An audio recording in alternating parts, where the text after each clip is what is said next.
Hello everyone and welcome to Wednesday's edition of the Pritchard Cycling News Show. I'll be honest, it feels like it's a Monday after we had rest day yesterday. I feel like I'm starting the whole week again, but it's Wednesday, stage 11, done and dusted. We're going to get into that shortly, but first off, well, let's have a transition.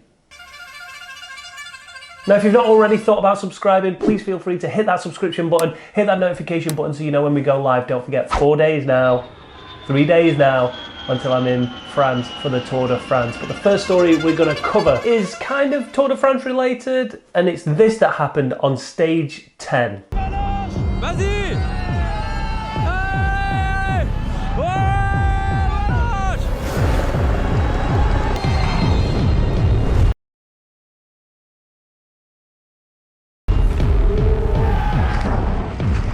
And this isn't anything new or original. I remember seeing this happen back in 2002, I think it was, on the Col de Galibier.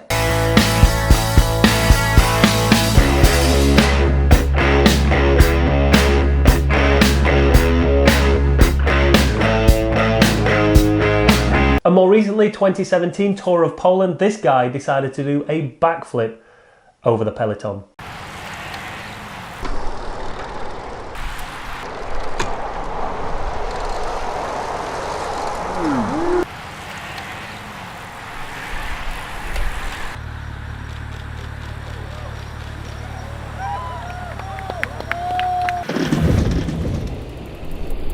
And then again at the Tour de France in 2018, this guy had a zest.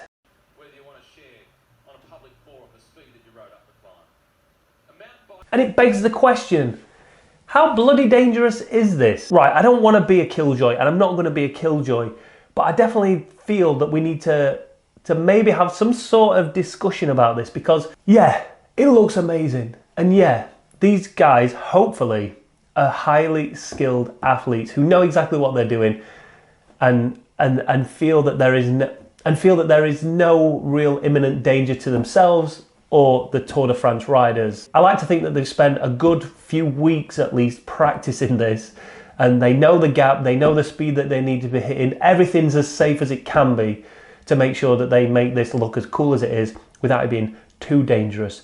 But on the other hand, you think, what if he has a puncture? What if he hits it a little bit too slow? Like, there's a million and one different things that could happen. And if the worst should happen and he was to fall off his bike or not make the landing or whatever, and he collected the Peloton with him, just imagine that. You're a rider at the Tour de France, riding along, concentrating on what's in front of you. All of a sudden, this dude on a mountain bike tries to jump over you, wipes you all out. You end up with goodness knows what broken, right? Your Tour de France is over. All for what? Some guy wanting a little bit of attention. Friend of the show, Cameron Jeffers, actually posted about this on his Instagram.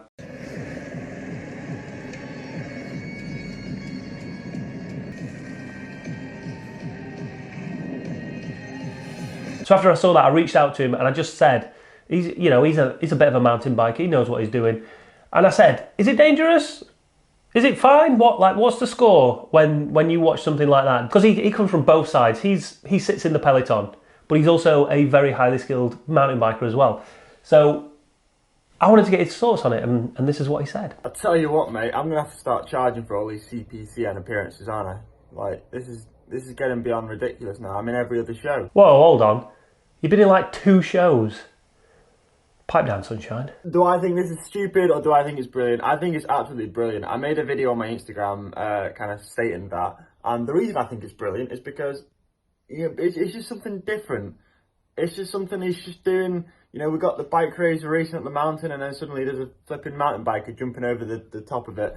For like people that think it was dangerous or he's putting the riders at risk, he was only doing a 16 meter road gap, like a 16 meter gap, which to your average person might seem like mental, might seem crazy, but actually for someone like him who's an experienced downhill mountain bike racer, it's not actually that big or that technical of a drop. It's literally just a pretty simple, pretty basic drop off. If he's going to do any damage, it will do damage to himself as he lands and then hits a tree or something. He's never going to be in the way of the riders with the speed that he was carrying over the jump, the momentum. Even if he dropped his bike, the bike would have the momentum that it would continue going through the air and miss the riders anyway. So yeah, he just did it for a little bit of clout, a little bit of recognition, and I think he got it. So yeah, fair play to the guy. I have to agree with Cameron. Like these highly skilled professionals who know what they're doing make it look so easy, and it isn't. You know, the risk is probably very minimal to them and the rest of the riders. That's cool. But then, you know, especially in the world we live in nowadays, you know you're going to get some kid who's half as talented as these guys thinking, I can jump 4 of my friends on the wreck, so I can do that easy. And then they go and try and do it. And that's where the problem lies for me, that people are going to try and imitate this, and eventually someone's going to come a cropper. And you'd hate for it to be someone in that peloton who ends up getting taken out by an idiot who's clearly not talented enough to clear a gap, and then that's it. They kind of spoil it for everyone. So let me get your thoughts on it. Do you think it is a cool little PR stunt for the rider that's jumping? Do you think it's safe? And do you think that these guys that do this are just going to keep making it a little more dangerous, trying to one-up each other to get the best content they can, and eventually someone's going to come along and just wipe a whole peloton out just for the sake of trying to jump over them for a bit of airtime on social media? Leave your comments down below and let me know. All right, next up it's YouTube recommendation time, and here are my recommendations for the videos that you should be checking out if you've not done already. Links, as always, in the description down below. The regret and like intense disappointment I have in myself. You always look back at that moment you gave up and it just eats at you. I hate that feeling.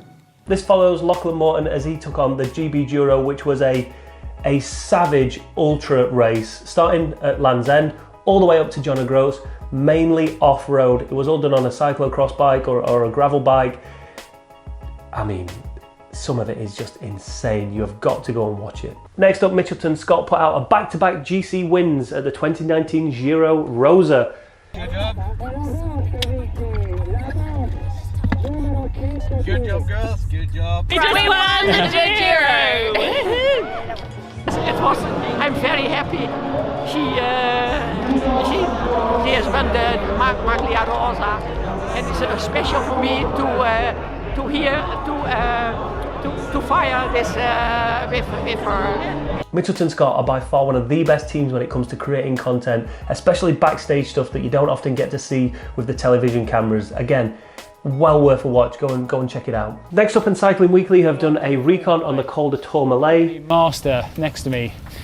This is probably the hardest 3K of the climb so far. Now, if you can stomach a couple of minutes of sponsored content on this one, it's well worth a watch. It's always nice to see in detail these climbs when they're not just covered with people, and you can get a real feel for the climb, feel for the environment, and you learn a bit of history behind it as well. So go and check it out. Next up, and last week we had the strangely entertaining video from Specialized of Peter Sagan telling everybody that the world was flat. Now it's Phil Liggett's turn.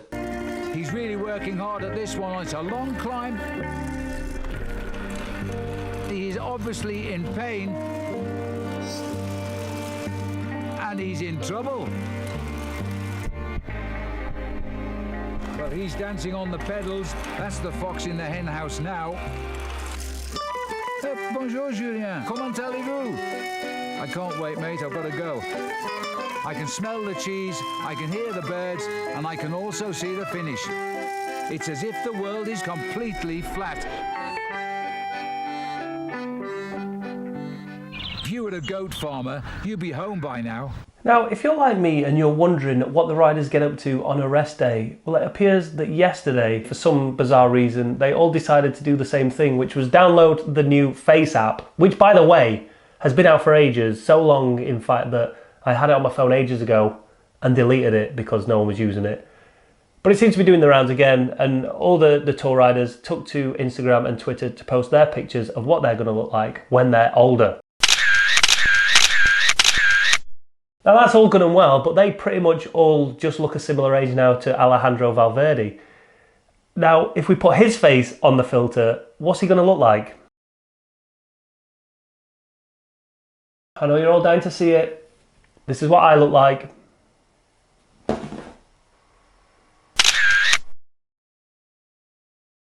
Now, stage 10 is still living in many people's memories as one of those What the hell, stagers? Should have been a nice quiet stage. Ended up, all hell broke loose. And arguably this moment right here is when Thibaut Pinot and the rest of the favourites got left behind. And based off that tweet, Velo News have put together a great blog post all about the effects roundabouts and road furniture have at the Tour de France. The article states that there are more than 3,500 obstacles in this year's Tour de France route, more than one for every kilometre of racing. Each of these impediments represents an opportunity for a crash or a split in the action. Alright, moving on, stage 11, Tour de France, from Albi to Toulouse. So stage 11 was exactly what stage 10 should have been in my eyes. A quiet stroll through the beautiful scenery that is France. Everybody just enjoying the day, going about the business, letting a break go up the road, everybody catching them, and then sprinting to the finish. Caleb Ewan has popped his Tour de France cherry and taken his first victory. By this much. It was so close. All right, let's take it back to the start now. And 4 riders got away right at the beginning of the day. It was quite a late start to this stage. 4 riders just eat their way up the road. And again, the breakaway didn't really get a massive gap. It hovered between 2 and 3 minutes, but ultimately the Peloton were controlling it pretty tightly, especially after what happened on stage 10. They were really worried and concerned about what might happen if they happened to come across any crosswinds, but thankfully they didn't, and the Peloton all stayed together throughout the day. And you know, I don't want to call it boring, but as a spectator, you don't really have to invest much into it. But then with 15 kilometers to go, out of the corner of my eye when I was watching it, I saw a spectator jump back slightly. I was like, oh, what's happened there? And then I missed what had happened, and one of Caleb Ewan's teammates came down, and you can actually see Caleb Ewan there pretty much at a standstill at the side of the road with 15 kilometers to go. Nowadays, such is the Tour de France and such is the way that it's raced, you're getting lead outs prepared at around 20 to 15 kilometers, right? People are trying to get themselves into the position that they need to be in. So when you see a top sprinter with 15 kilometers to go, almost stood at the side of the road, you got to think, that guy's out of this. There's no way. He's going to spend too much energy trying to get back to the front and find position. But he didn't. He was perfectly placed come the end of the sprint and ultimately managed to beat Groenewegen. Groenewegen's sprint was explosive, but Caleb Ewan just had enough to get past him. And that looks like it could be one of the last opportunities for the sprint riders to actually get a victory until we end up on the Champs-Elysees a week on Sunday. So it's nice that Ewan got that duck off his back and he's got his victory now, so he doesn't have to go chasing it. He can just let it be. And I think that's going to build his confidence and allow him to win more stages now. Now he's done it, he knows he can do it.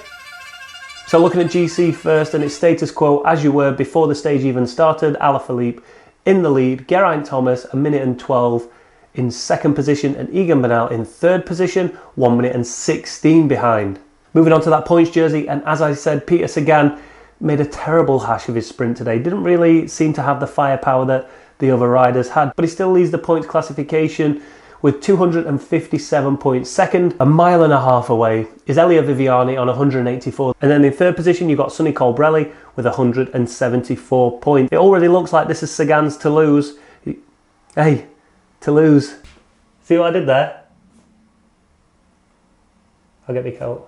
And then moving on to that polka dot jersey, Tim Wellens still leading at 43 points. Thomas de Gendt second with 37, and then Giulio Ciccone in third position on 30 points. But the fight for the polka dot jersey has barely got started. So 2 big climbs tomorrow, not necessarily going to be cementing GC, but if anybody's not back up to speed after the rest day and what was essentially a very quiet day in the Peloton today, some riders could get caught out. And as we've seen this Tour de France, literally anything could happen. I refuse to call it anymore. I refuse to give a prediction on this because I just don't know what's going to happen. Probably a day for the breakaway. If they can maintain a decent gap at the top of the final climb, there's every chance they could stay away all the way to the bomb. It's pretty much all downhill from that final climb. So my prediction, the breakaway is going to stay away. They're going to maintain 50 seconds by the end of it because they're going to have had a long day in the saddle. 50 seconds, and the winner is going to be a man. Alright guys, and then we'll finish off on some comments because we've not done comments for ages. It always seems that the videos just go on for so long that I have to drop the comments, and I know a lot of people really like the comment section, so let's try and find some juicy comments that we can get our teeth into. Right, this is one from Harrison. I think I need to clear this up. Thanks for making these videos. However, the horrible voices or impersonations, i.e. 1714, make those parts almost impossible to listen to. I fast forward almost every time and it's a shame because it's good content. All right, I think we need to clear this up. These are actual riders. I've got a list of professional riders that I have on my phone. I phone them up, or the trolls or whoever it is, and I say to them, can you give me a quote?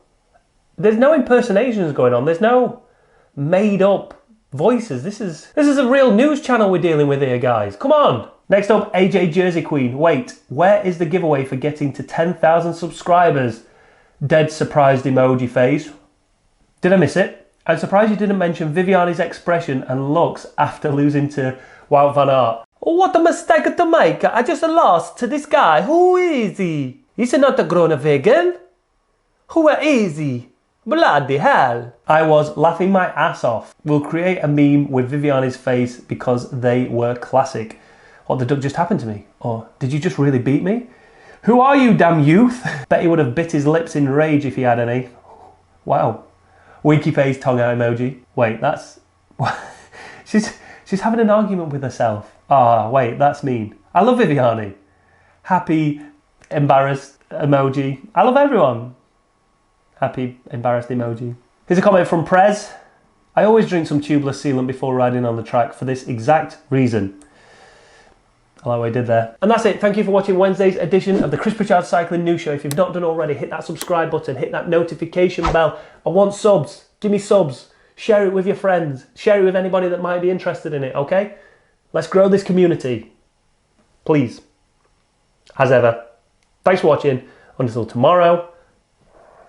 What it do, what it does, where you been, where you was, but it ain't what it is. Face in the mud, I really be hating in the mud. Said I can't pick it up, but I did. Y'all know Goon put too much bass in the sub. Cup full of blood and I gave it a chug. Wait till your neighbors get all snug, then play this real loud where you live. This, that, for the kids, something strange, can't say what it is. Court case can't